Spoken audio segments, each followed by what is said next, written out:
This is things you might not have heard. I am Jay Cleveland Payne, bringing you 8 news stories you deem as conversational from yesterday's news. Thank you so much for being with us for this Thursday. That might help. I am Jay Cleveland Payne.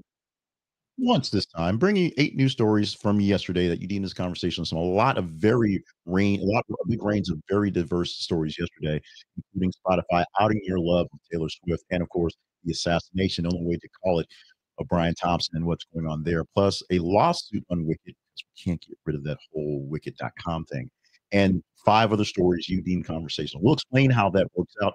These are news stories that cover politics, current events, pop culture, and information news. You literally help us plan out the go plan. You let us plan out the run sheet for the day. We'll tell you how that works in just a moment. But first, let me remind you that our website, this is conversationproject.com, is where you find all about us. So if you don't quite understand what it is we're doing, go to the website. You'll do a quick explanation and it'll save some time, believe it or not, in this show. Also, you can email us with questions and comments and concerns at the conversation inbox, gmail.com. If you've not said so far, or if I've not said so far, I may have said it because little loop there. It's Thursday, the 5th of December, 2024. 8 stories in queue, no particular order as we present it. We'll give you some context on how they got to be here. And of course, when we transition to the teaser story, tell you how these stories literally got to be here. Off the bat, got to get this one done, taken care of right here. This is the story that baffled the minds of everyone as it just literally sort of happened.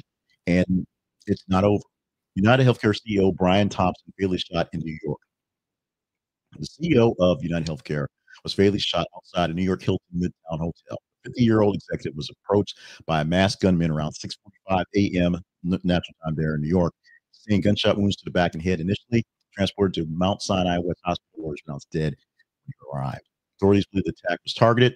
Surveillance footage shows the assailant waiting for Thompson before the shooting. Suspect fled the scene on an e-bike, remains at large. NYPD offered $10,000 reward for information on his arrest. Low, I would think. Meanwhile, Thompson's wife, Paulette, revealed that he had been receiving threats prior to the incident, possibly related to his role at UnitedHealthcare. The company expressed deep sorrow over his passing, describing him as a highly respected colleague and friend. One of the things about this fact that he's so young, he's appointed to the job in 2021. He's been there, I'm sorry, um, he's been with them since 2024. So he's been with the company for quite a while as the CEO since 2021. He's a very young person, 50 years old, CEO. He's not the old, crotchety guy that we kind of think these folks are.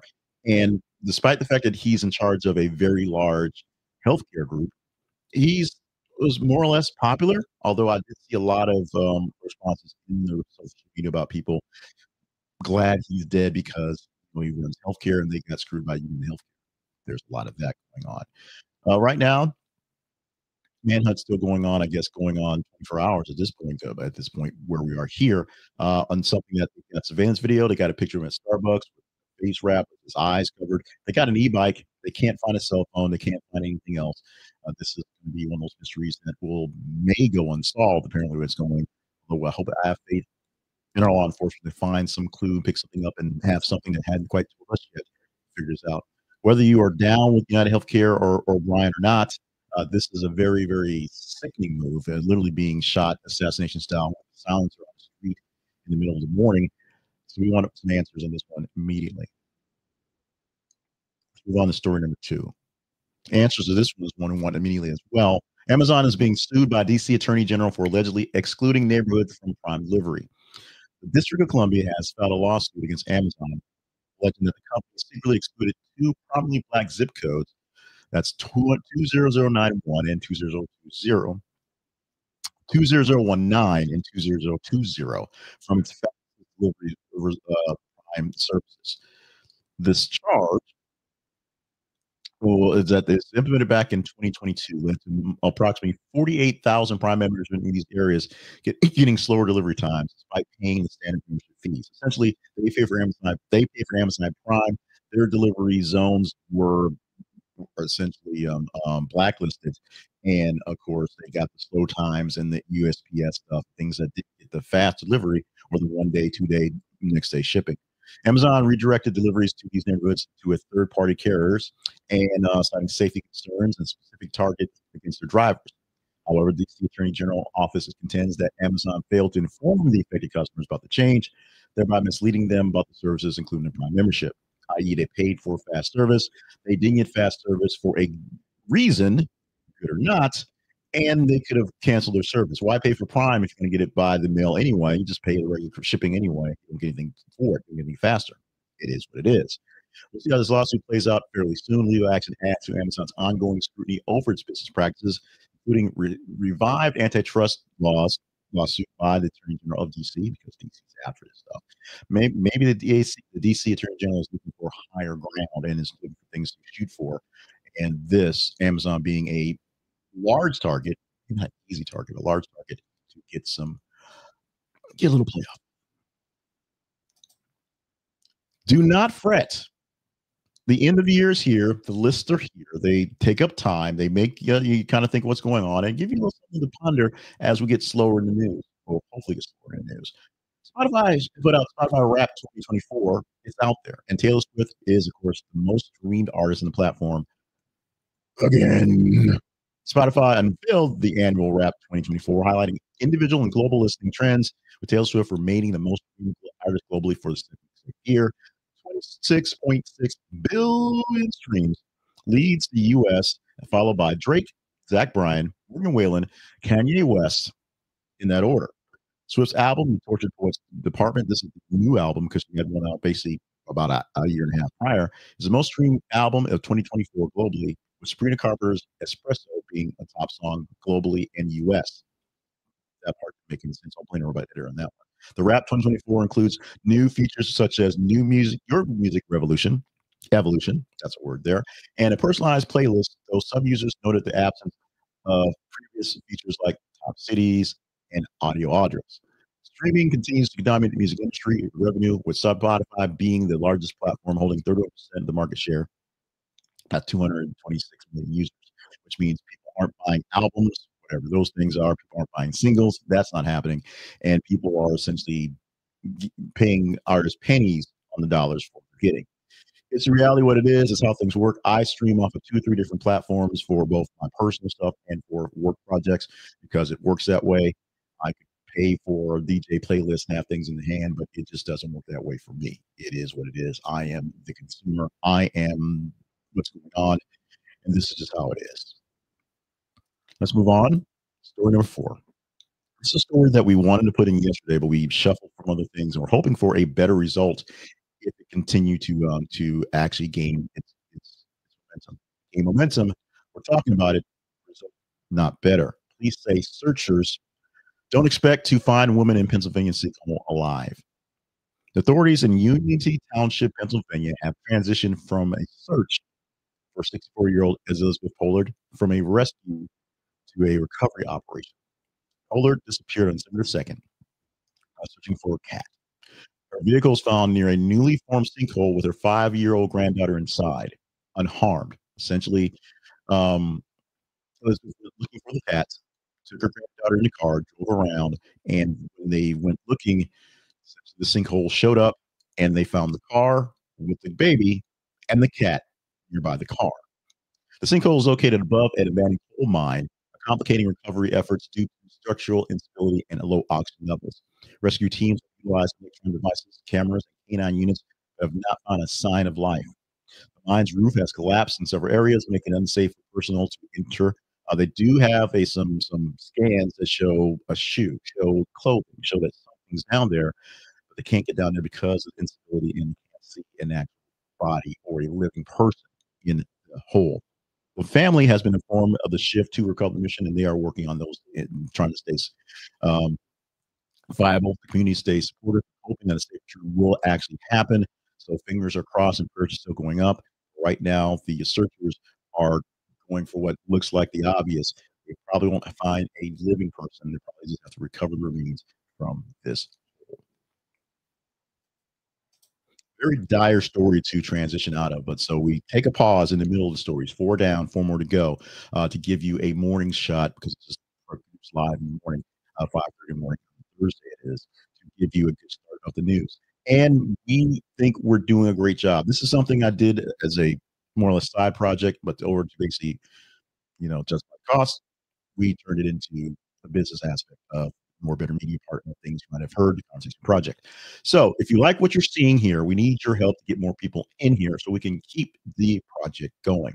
Like the videos you're seeing, like this video here, if you like it, or other videos we have on the channels. Whatever channel you're watching this on, it's on multiple channels being streamed live right now. If you like the video, you like the project, you like the post, the algorithm will share it with more people. It shares more people, they will see it, they will watch it hopefully and like it as well.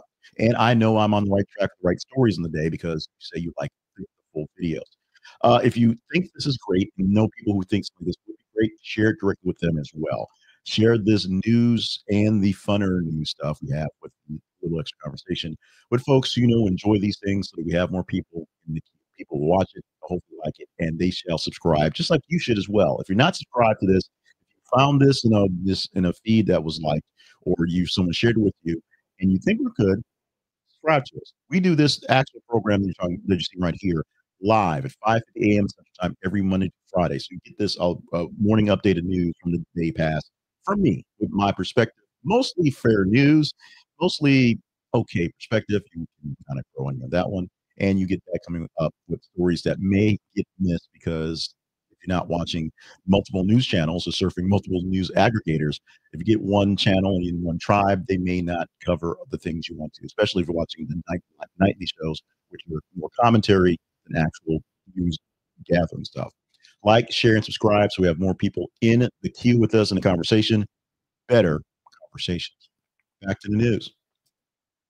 Back to South Korea. And this thing's getting ugly, ugly, ugly even faster than you can think. Now, South Korea's opposition parties have submitted a motion to impeach President Yoon over the sudden martial law. 2 days ago, technically 3 days ago because they're ahead of us in time, South Korea's president, Yoon Suk Yeol, declared martial law. Why? He cited threats from North Korea and internal political strife. That strife was he couldn't get anything past his assembly because they were all mostly in opposition. And so, since just like we have here, if a president can't pass their laws because the Congress and the House and Senate block everything, they pass martial law. They bring in the troops, and we just take everything. Well, that's not exactly how it works here. That's what you try to do over there. So as the military was blocking the parliament to keep people out and people on the way in there to actually vote this thing down, you eventually relinquished. He killed martial law in about 6 hours, the shortest martial law like in the history of martial laws, apparently. And now everybody wants him gone. People in the opposing party said this was stupid, need to try to get around this, I'm gone. People in his party is like this was stupid, trying to get around this, I'm gone. And they are levying a lot of different ways to get things done. Many people in his cabinet and many people that work for him are dropping resignations. Some he's accepting, some he's not. He's been asked to either resign, just get out of the way because you have just, you know, embarrass yourself and all of us, or be impeached. Most likely, he will be impeached because someone who's going to drop a martial law is not the guy who's going to actually, just get out of the way. We will see how this thing plays out. This is interesting politics, interesting play of politics.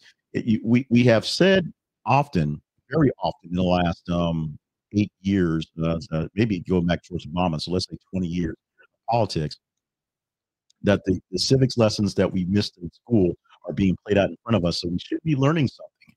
Watching other governments do other government things and saying, wow, we're glad we're here because we don't do those sort of things.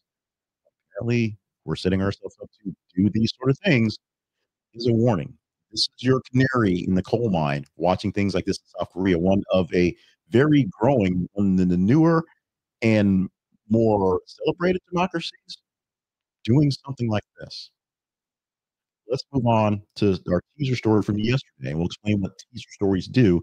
But this is a story that did not get a lot of run anywhere. I saw it somewhere. I popped in there. I thought this one might be something that might get some eyeballs. We got enough response to make it engaging for you here. So this is a legit, valid story that's conversational. Just did not see a lot of love in any of the drops anywhere along the ways on radio, on TV, on the internet.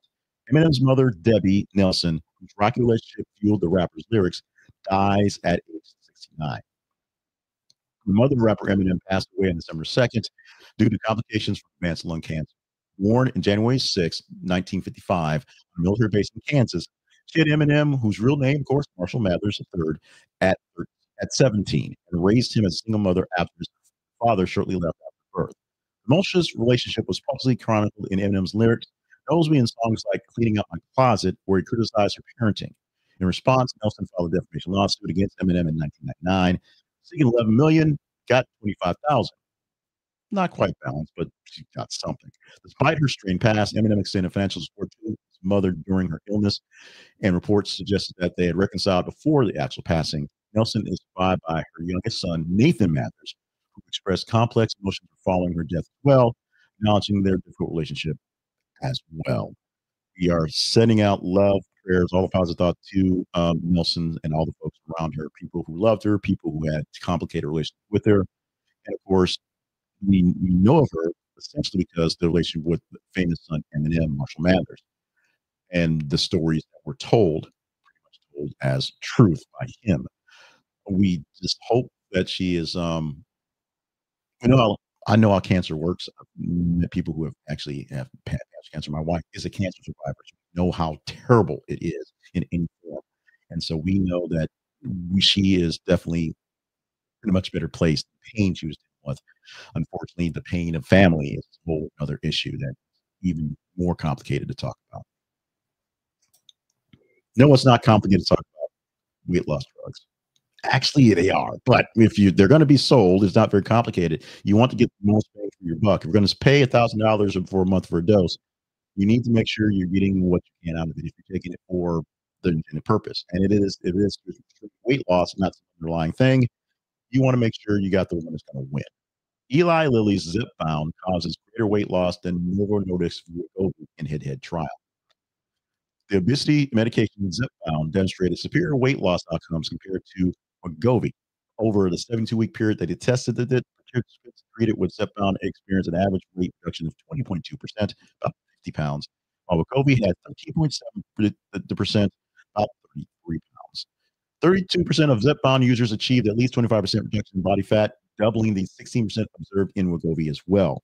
So both medications cause mild to moderate gastrointestinal side effects such as nausea and vomiting. I take Ozempic. I can tell you this is true. Findings could stimulate influence practicing the people who prescribe this, or practice the people who prescribe this, and how insurance companies will actually deal with this. Maybe they'll cover it better and get people more because obesity is an underlying system to a whole lot of things. So if you fight the underlying symptom, you may have better chances of less money on the other end for the actual surgeries and the treatments. We'll see how this plays out. Both companies are actively exploring additional health advantages for the treatments. And so if it works at all, that's great. If one doesn't work better than the other, that's great. Right now, we're finding that Zepbound per this actual study is going to do a little better than Wegovy, but losing 33 pounds versus 50 pounds when you are that much lost weight. I lost about 60 pounds on Ozempic. It's amazing. I weigh what I weighed in the eighth grade. It's amazing. So in there, I'm taking it not for weight loss. I have type 2 diabetes, so that is managing my blood sugar. The side effects for weight loss. The side effects of just being human sometimes comes to head where people just can't give up stuff. Now, someone says they're hurt, you have to take in their feelings, you have to take in the considerations. This one might be a push, but class action lawsuits gets all paid, you know, 37 bucks or something. Mattel is being sued over the Wicked dolls and their actual mistakenly linked to porn, at least a porn website, on the packaging for the dolls. Mattel is seeing this lawsuit against Wicked movie inspired dolls, a class action lawsuit about the mistakenly directed adult website that was on the listing. Now, remember, we've covered this a few times because we can't help but cover things like this. The website, wickedmovie.com, types the movie, talks about the movie and how it came from the play and came from the book and the history and the stars and all the folks behind it. Meanwhile, the site that was actually listed in the QR code, wicked.com, is adult content. Don't go there. Please don't go there. South Carolina mother Holly Ricketson filed the lawsuit in Los Angeles federal court claiming her daughter accessed the incorrect link because she's smart and exposed to expensive material, which is bad and caused emotional distress, which I'm sure it did. So Whether you actually, well, I guess the lawsuit will actually state out whether you have to actually click it or not. But the suit is alleging that negligence is there, breach of warranty, and violations of California false advertising laws, 5 million damages for affected customers nationwide. So if you clicked it, saw the porn, and was a bit disturbed about it, you could get a bit of 5 million. If you weren't disturbed by it, well, that's between you and your God. I'm just going to say that one. Moving on, our teaser stories for the day are transition out of the news and into the background of how things work out. This is a headline that is one of the ones that we posted all day long tomorrow. Today, we'll talk about tomorrow if you deem it worthy of the chit chat. It's that simple. All you need to do is engage in our stories on our feeds. Our feeds are our links on social media sites.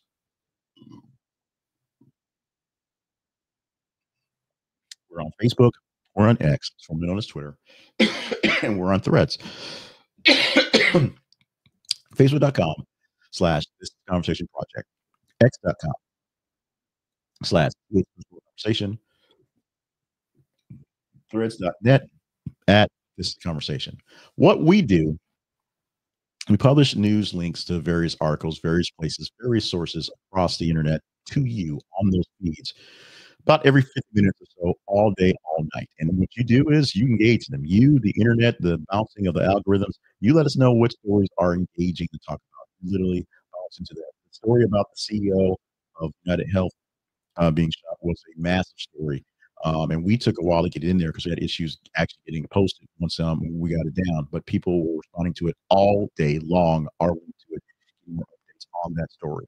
Like I said, the Eminem story or the story of his mother dying got significant responses, but not the overwhelming responses of some. So why does that story make it in and the other story made it in and other stories did not?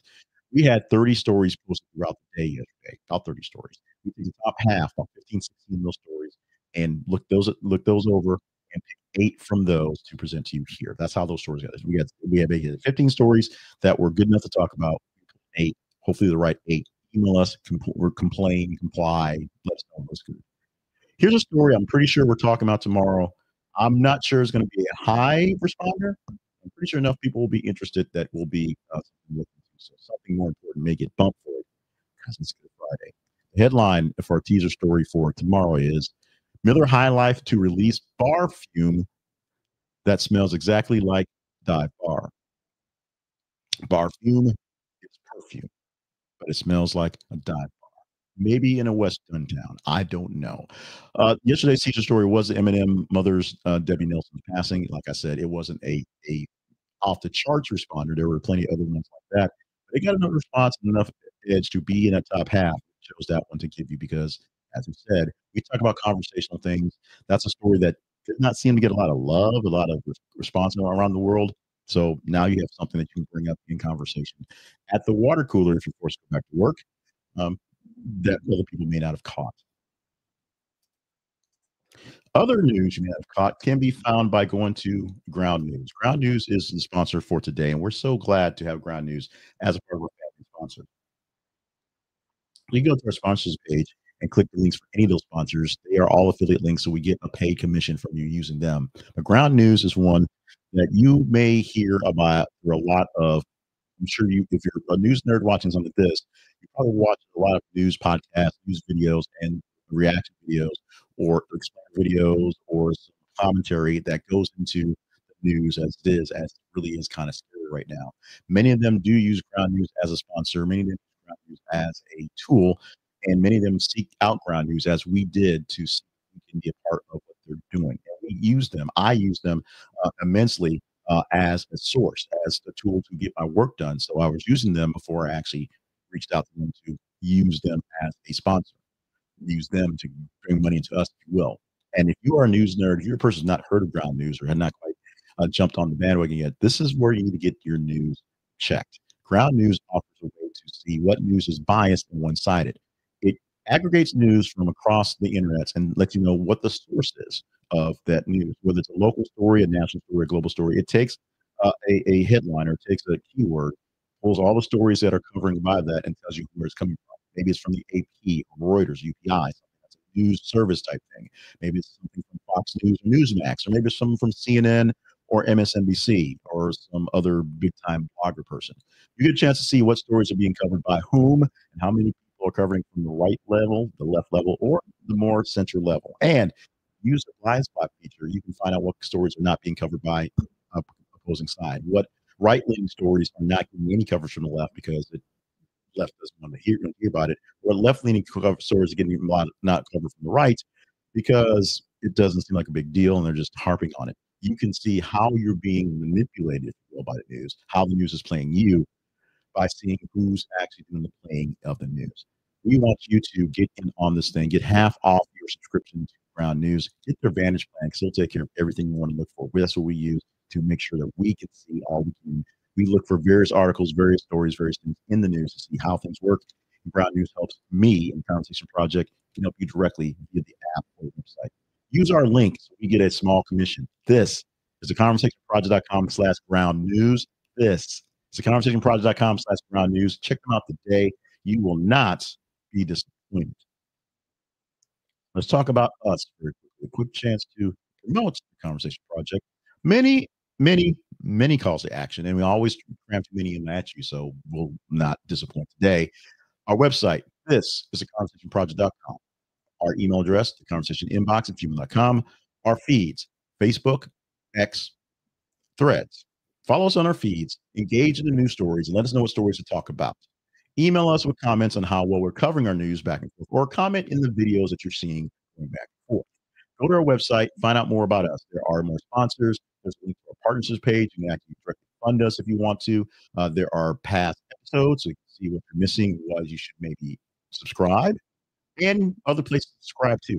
We're on YouTube, we're on Facebook, we're on TikTok, we're on Threads, we're on many different places. We have audio podcasts wherever your podcast, and the most important thing, the email newsletter, which is all the news without my face and voice. So you get that in your inbox somewhere around the time, somewhere around 6 o'clock, when we're done wrapping up with this thing here. 6 o'clock Central Time, I should say. So get all the things at the website. This is Conversation Project. Find out what you need to know about us because our glorious origin story is there, and become part of the family. Become a news nerd, become part of the family at the Conversation Project. All done for today, being Thursday, the 5th of December, 2024. My name is Jay Cleveland Payne, and I thank you immensely for joining us for the day. I'm looking at the live count, and so we have a whole lot of people dropping in on X today. I'm not sure what it is that we put in today, but I'm so glad that you're here to see what's going on and you stuck around for all this stuff. A lot of folks in on YouTube today as well, so Thursday is a good day for us, I guess. And thank you, a very good thank you to a very often supporter, Chris Mack, for jumping in and commenting today in the live feed. I will come back to you in the in replies directly to that. The more people that watch these things live, more people that check in these things, more people that are engaged in stuff, like, share, and subscribe, help us out financially as well, so I can ask for less money because YouTube will pay me in the pennies it does for AdSense. You get that. So I love you all. I need more of you watching. This is the begging part here. So share, like, subscribe. Make sure you're watching it, whether you're watching it live or you are watching it on a replay. And if you're watching live, drop me a stick, drop me a super chat. I can use it. We can use it. We can all use it a little bit. Going into the holidays, December 5th. I did not say it's 20 days till Christmas. So there's your reminder. Join us again tomorrow for a Friday edition of Things You Might Not Have Heard.